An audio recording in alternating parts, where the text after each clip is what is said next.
गोदडी पंगरी आहेत घरून.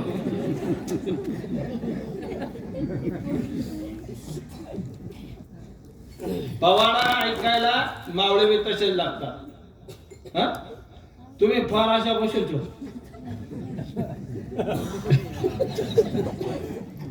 मोठं संकट जेव्हा तुम्हाला असं नका बसू, फ्रेश बसा, लक्ष द्या. हा परमार्थात उपदेश करणारे अनेक आहेत, पण उपदेश कोणाला करू नये, उपदेश चांगल्याला करावा, ऐकणाऱ्याला करावा. मी अभंग सांगत होतो तुकोबराय म्हणता एखाद्याचं कल्याण करायचं असेल ना तर पहिले स्वतः आपलं कल्याण झालेलं असलं पाहिजे. आपुले आपण करा सोडवण संसार बंधन तोडा वेगळी. मला जर एखाद्याचं कल्याण करायचं आहे ना तर पहिले माझं कल्याण झालेलं असलं पाहिजे. आईची सेवा करायची, बापाची सेवा करायची असं सांगणाऱ्या आवल्यादीने स्वतः घरी आईची बापाची सेवा केली पाहिजे. माझं बोलणं कळालं? चला पुढं. दारापुढं हिंदूंच्या दारापुढं तुळस असली पाहिजे असं सांगणाऱ्या अवलादीच्या दारापुढं तुळस असली निस्ती असलीच पाहिजे. पाय पडा ना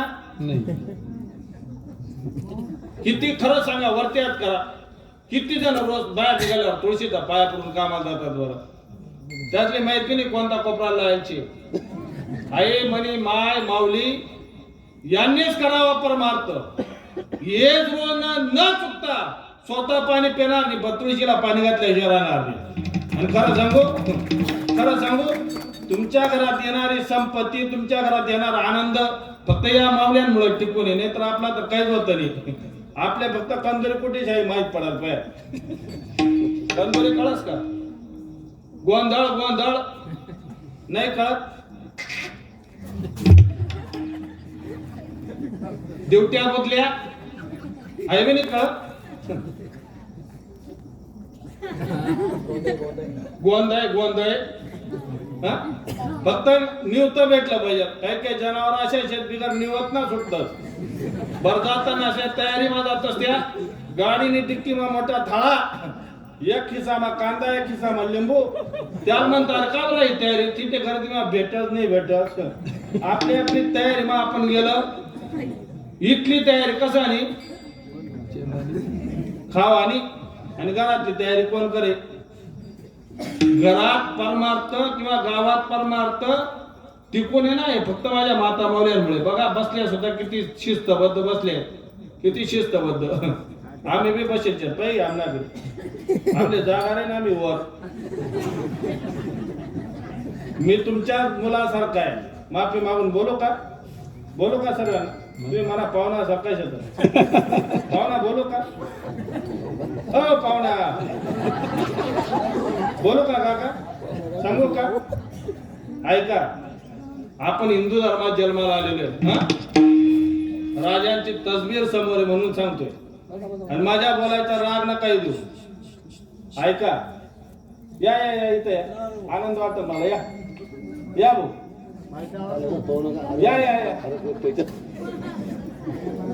या माऊली या. टाळी वाजवा एकदा यांच्यासाठी.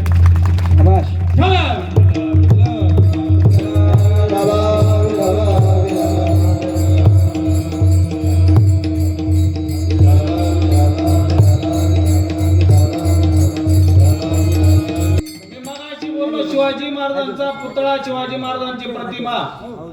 राहू द्या. हा तेवढं मोकळा कर द्या पाहुणा फक्त. हा इकडे सरके. आता सारखा ऐका, मी मगाशी सांगत होतो, थोडा रिवाज जातो मी. छत्रपती शिवाजी महाराजांचा पुतळा किंवा छत्रपती शिवाजी महाराजांची प्रतिमा या धर्म मंडपात लावली पाहिजे, पण तिने ती लावायची नाही तर त्यांच्याकडून काहीतरी शिकलं पाहिजे. छत्रपती शिवाजी महाराज तुकोबरायांच्या कीर्तनाला जायचे म्हणे. जर कधी देवला गेले तर तुकोबरायांच्या 14 टाळकऱ्यांचे तुकोबरायांचा फोटो भेटतोय कीर्तनाचा. बघा इथे आहे, बघा आहे ना. बघा तिथे शिवाजी महाराज कुठं बसलेले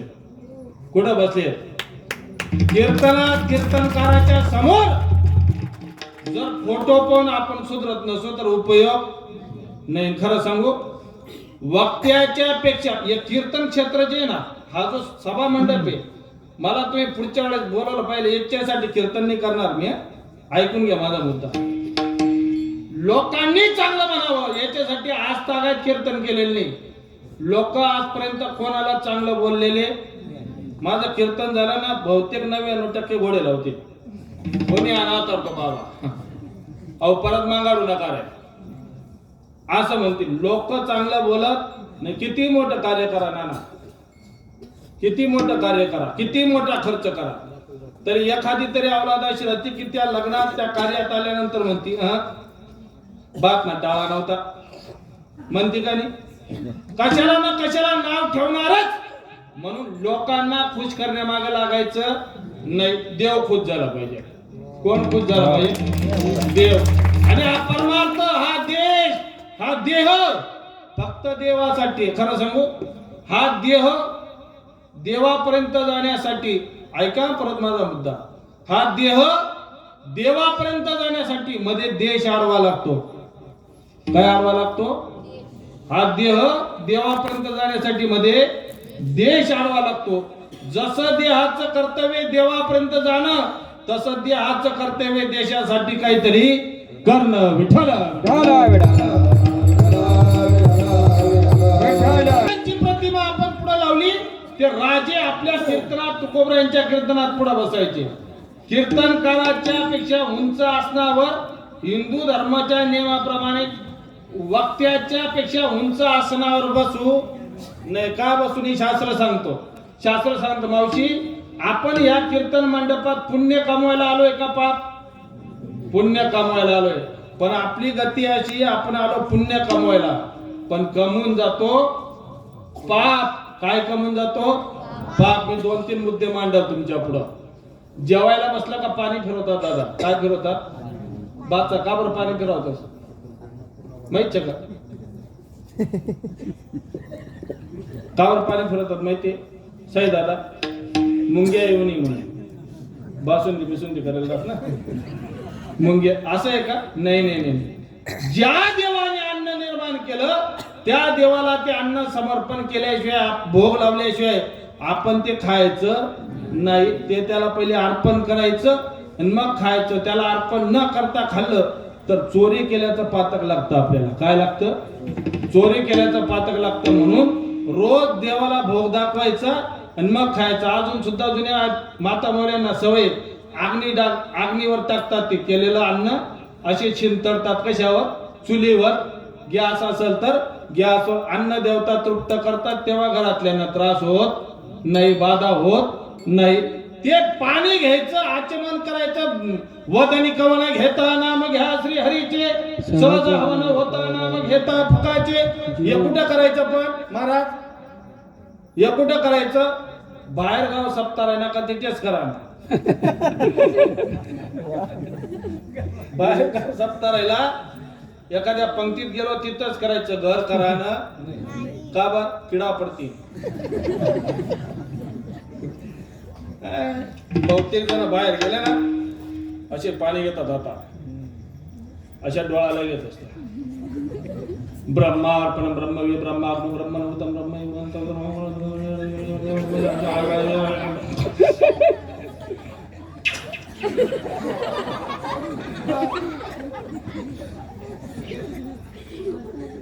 मना राम. आणि मग चंदाल भट्ट कोण? करंटा. पण हाऊस करंटा घर बसताना जेवाले डाल की माशी भाकर पड देते.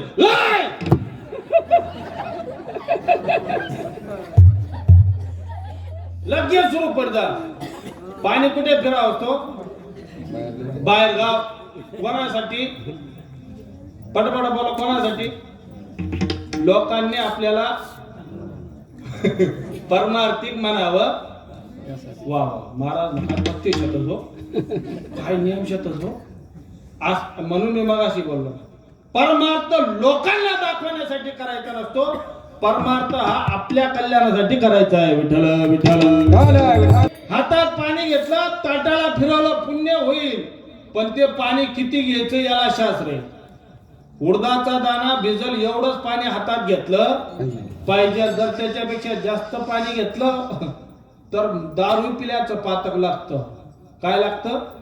त्याच्यापेक्षा जास्त पाणी जर हातात पडलं आणि ते फिरवलं तर दारू पिल्याचं पातक लागतं. मग म्हणे महाराज पाणी जास्त घेतलं तर दारू पिल्याचं पातक लागतं आणि नाही कमी घेतलं झालं तर म्हणे चोरी केल्याचं पाप लागतं.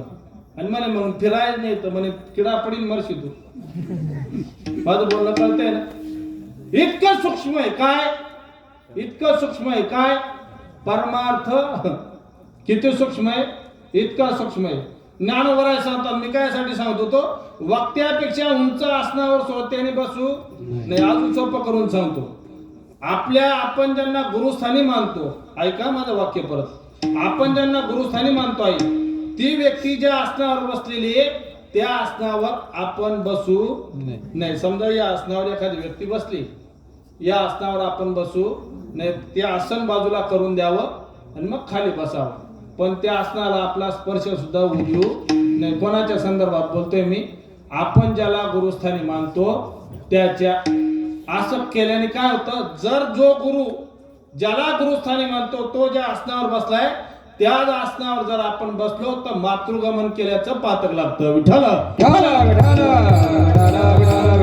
कीर्तनात पुण्य कमवायला आलो, जर पाप घेऊन गेलो तर उपयोग होणार नाही. अरे 34 काय अजून डबल 34 वर्ष कीर्तन श्रवण केले तरी फायदा होणार नाही. कीर्तनात आले की कीर्तनातून परिवर्तन झालं पाहिजे ना. खरं सांगू, तुमच्या आमच्या जीवनात परिवर्तन व्हावं, तुमच्या आमच्या जीवनात आनंद मिळावा म्हणून राजाने रात्रंदिवस एक केले. देखो मुल्क मराठो का या शिवाजी डोला था.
झालं पाहिजे नाही तर वडोलोपार्जित लोकांनी कष्ट करून मोठ्या भव्य दिव्य स्वरूपात जो सप्ताह उभा केला तो सप्ताह काही गावांना जुन्या नवीन पोरांनी किंवा नवीन आलेल्यांनी तो संपवून टाकला. असं होता कामा नाही. ती जी ध्वजा आपल्या खांद्यावर घेतली ना ती शेवटपर्यंत टिकवता आली पाहिजे. विठ्ठल माझा मुद्दा होता मावशी, मी सांगत होतो मी सुखी असल तर तुम्हाला सुखी करू शकल, मी दुःखी असेल तर तुम्हाला सुखी करू शकणार नाही. तुकोबरा शांत आपुली आपण करा सोडवन संसार बंधन तोडावे. आपण सुखी झालो तर दुसऱ्याला सुखी करू.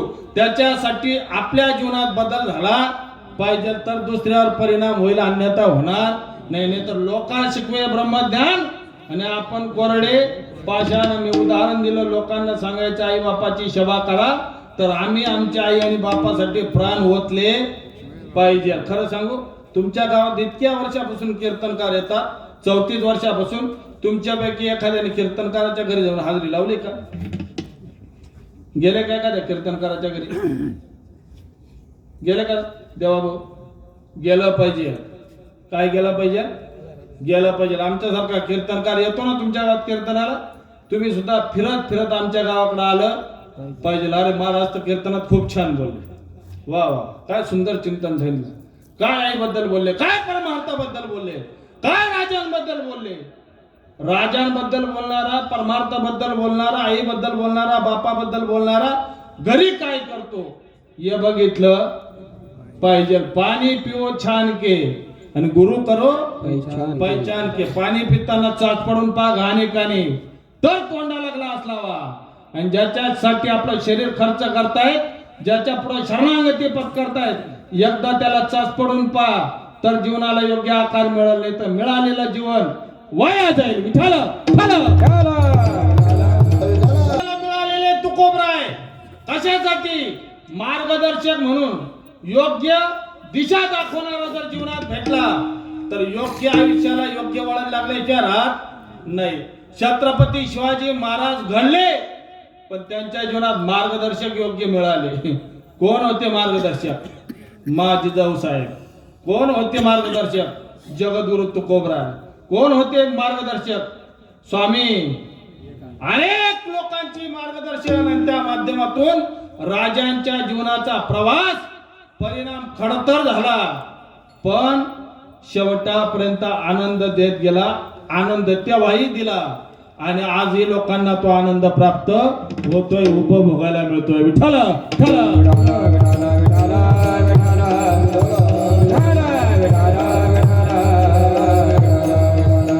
आपल्या जीवनात सुद्धा तुकोबराय मार्गदर्शक बनले. तुकोबराय म्हणजे सर्वसाधारण नाही. बहुतेक लोकांना तुकोबराय कोणी हे माहित नाही. आम्ही कीर्तनाला जर गेलो, दादा काय नाव तुमचं? अक्षय दादा. आम्ही जर कीर्तनाला गेलो तर बहुतेक वेळेस यंग पोर आमच्या सारख्याला विचारतात, का हो महाराज तुम्ही काय झाला का? तुकोबा म्हणे, ज्ञानोबराय म्हणे, नामा म्हणे, जनाबाई म्हणे, चोखोबा म्हणे, असंच सांगतात. दुसरं काहीतरी सांगा. म्हटलं दुसरं काय सांगू बा? तुझ्या आज्याचं चरित्र सांगतो, तुझ्या आज्याचं चरित्र सांगतो, पण तुझा आजा तितका